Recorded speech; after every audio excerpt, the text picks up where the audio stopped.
हर इंसान अपने कामों में बिजी था, किसी को भी यकीन नहीं था। लेकिन अचानक आया एक ऐसा फैसला जिसके बाद पंजाब में जश्न का माहौल हो गया। हर घर में मिठाइयां बांटी गई।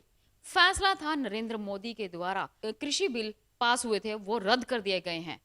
उसी के सिलसिले में हमारे साथ जानकारी देने के लिए कि ये मुद्दा जो एक साल से लटका पड़ा था, अचानक जो फैसला लिया गया है रद्द करने के लिए, इसके पीछे क्या खेल है, क्या राजनीतिक एजेंडा है, हमारे साथ इस वक्त बात करने के लिए रामकिशन गुज्जर जी। नमस्कार सर। सबसे पहले आपका स्वागत है राष्ट्रीय टीवी खबर में बात करने के लिए। धन्यवाद। सर, जो एकदम से जो फैसला लिया गया है, एक साल हो गया था और किसान भी इतने शहीद हो गए थे, उसके पीछे आपको क्या लगता है, क्या राजनीतिक एजेंडा हो सकता है? देखिए, ये मैं बता दूं कि उनका एजेंडा कुछ भी हो बीजेपी वालों का, पर ये किसानों की जीत है। अभी आप कह रहे थे पंजाब में खुशियां मनाई गई, और मैं कहता हूँ खाली पंजाब में नहीं, हरियाणा में, यूपी में, राजस्थान में, हर जगह किसानों ने खुशियां मनाई हैं। क्योंकि ये एक साल से जो किसान धरने पे बैठे थे, एक साल इतने लंबे आंदोलन के बाद हम- हमारे प्रधानमंत्री जी को किसानों की बात को आखिर में मानना पड़ा। जीत किसकी समझ रहे हैं आप? किसानों की। किसानों की जीत अगर समझ रहे हैं सर, किसान बिल जो है रद्द कर दिए गए, तो किसान क्यों नहीं उठ रहे हैं? साथ के साथ मोदी जी ने अपील की थी कि आप अपने अपने घर के उठ के अपने घर चले जाइए, तो अब क्यों नहीं उठ रहे हैं? देखिए, सबसे पहले तो आप इस बात को समझें कि 3 काले कानून जिनके विरोध में ये धरना प्रदर्शन एक साल से चल रहा था, और जिसके अंदर 700 किसानों की जान की शहादत हुई है, और जिसमें बहुत से किसानों के ऊपर लाठीचार्ज हुआ, आपने पीपली में, हरियाणा के अंदर पीपली के अंदर भी देखा, और मुकदमे दर्ज हुए। तो ये तो किसानों की जीत है। और जहाँ तक धरना खत्म करने का सवाल है, ये तो किसान संयुक्त मोर्चा जो भी हैं जिम्मेदार, वो लोग फैसला लेंगे। और उनकी क्या मांगे जो बकाया रह जाती हैं, जैसे एमएसपी की बात है, किसानों पे मुकदमे दर्ज हैं, वो वापस होने चाहिए। और कांग्रेस पार्टी मांग करती है कि जो किसान शहीद हुए हैं उनके परिवार में से किसी सदस्य को रोजगार दिया जाए और उनको आर्थिक मदद की जाए। तो अगली अगली जो रणनीति है वो क्या हो सकती है? कांग्रेस की तरफ से किसानों का किस तरह से सपोर्ट किया जाएगा? पहले तो कृषि बिल को रद्द करने के लिए साथ दे रहे थे, अब किस तरह से आप किसानों के साथ देंगे? हमेशा से देखेंगे, किसानों की आवाज कांग्रेस पार्टी ने हमेशा ही उठाती रही है, जब भी, चाहे हम सत्ता में हो या सत्ता से बाहर हों।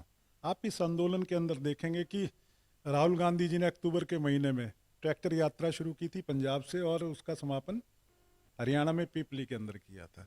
हमारी अध्यक्षा बहन कुमारी शैलजा जी हर जाके, हर टोल पे, हर बॉर्डर पे पहुंच के उन्होंने समर्थन किया। और 31 दिसंबर को, पिछले 31 दिसंबर को, जब पूरी दुनिया नए साल का जश्न मना रही थी, तो हमारी अध्यक्षा कुमारी शैलजा जी किसानों के बीच में बैठ के सिद्धू बॉर्डर पे, और वहां पे जाके उनको समर्थन किया था। पूरी रात वहां धरने पे बैठी थी। प्रधानमंत्री नरेंद्र मोदी ने अपनी गलती को मानते हुए माफी भी मांगी है, चाहे वो जो शहीद हुए किसान उनके पीछे हो, चाहे जो लागू किया गया था कृषि कानून।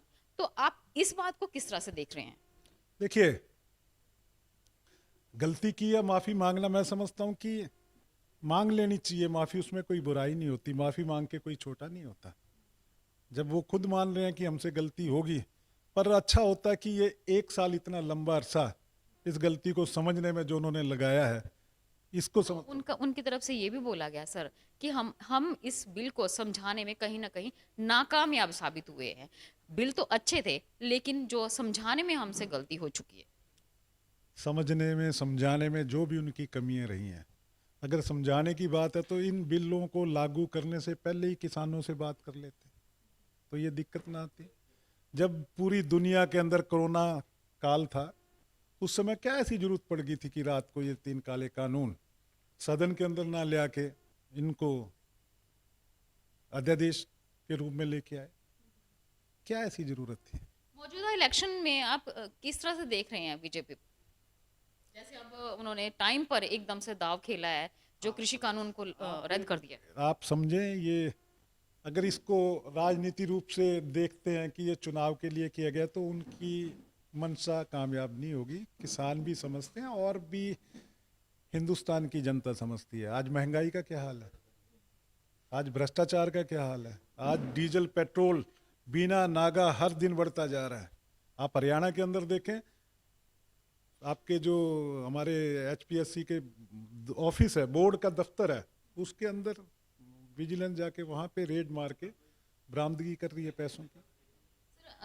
बीजेपी की तरफ से तो बार बार बोला जा रहा है कि हम लोगों ने जो किसान हैं उनके खाद के लिए पैसे भी उनके अकाउंट में भेज दिए हैं। आप कह रहे हैं कि भी उनकी तरफ से कोई ऐसा एफर्ट किया ही नहीं गया है। देखिए, आपके अखबारों के माध्यम से, आपके चैनल के माध्यम से हम सुनते हैं कि मुख्यमंत्री जी ने कहा है कि हरियाणा के अंदर डीएपी खाद की कमी नहीं आएगी। एक तरफ तो ये बात कही जा रही है, वहीं पे हम अखबार में देखते हैं कि दूसरी तरफ उन लोगों की फोटो भी है साथ में जो लाइन में लग के, हमारी माताएं बहनें किसान लाइन में लगे हुए हैं, जिनको खाद नहीं मिल रहा। हरियाणा के अंदर थानों के अंदर तो खाद वहां पे किसानों को दिया जा रहा है।